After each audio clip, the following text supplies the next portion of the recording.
ভারতের উত্তরপ্রদেশের আলিগড় জেলায় ঘটেছে এক চাঞ্চল্যকর ঘটনা, যা বর্তমানে সোশ্যাল মিডিয়ায় সবচেয়ে আলোচিত বিষয়। স্বপ্না দেবী নামের এক নারী মেয়ের বিয়ে ঠিক 10 দিন আগেই পালিয়ে যান মেয়ের হবু বরের সঙ্গে।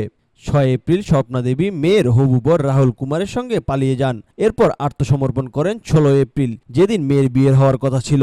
এই জুটি উত্তরপ্রদেশ থেকে পালিয়ে নেপাল পর্যন্ত পৌঁছান। দেশ জুড়ে তাদের নিয়ে আলোচনার ঝড় ওঠার পর তারা সিদ্ধান্ত নেন ফিরে এসে পুলিশের কাছে আত্মসমর্পণ করার। পুলিশের কাছে আত্মসমর্পণের সময় স্বপ্না জানান, তিনি ঘরে নিয়মিত শারীরিক ও মানসিক নির্যাতনের শিকার হতেন।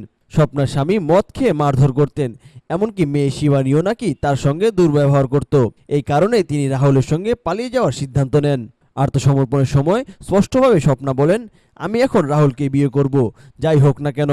মেয়ের পরিবার অভিযোগ করছে, পালানোর সময় স্বপ্না দেবী প্রায় 3 লক্ষ রুপি নগদ এবং 5 লক্ষ রুপি মূল্যের স্বর্ণ ও রূপার গহনা নিয়ে গিয়েছেন, যা ছিল মেয়ের বিয়ের জন্যই প্রস্তুতকৃত।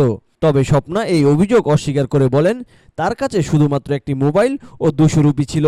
মেয়ের হবু বর রাহুল পুলিশকে জানান, স্বপ্না তাকে বলেন তিনি যদি নির্ধারিত সময় বাস স্ট্যান্ডে না যায় তবে তিনি আত্মহত্যা করবেন। সে কারণে তিনি যান। পরে লখনউ ও মুজাফরপুর হয়ে নেপাল সীমান্ত পৌঁছে যান। জিজ্ঞাসা করা হলে রাহুল প্রথমে একটু দ্বিধায় থাকলেও পরে জানান, হ্যাঁ, আমি ওকে বিয়ে করব।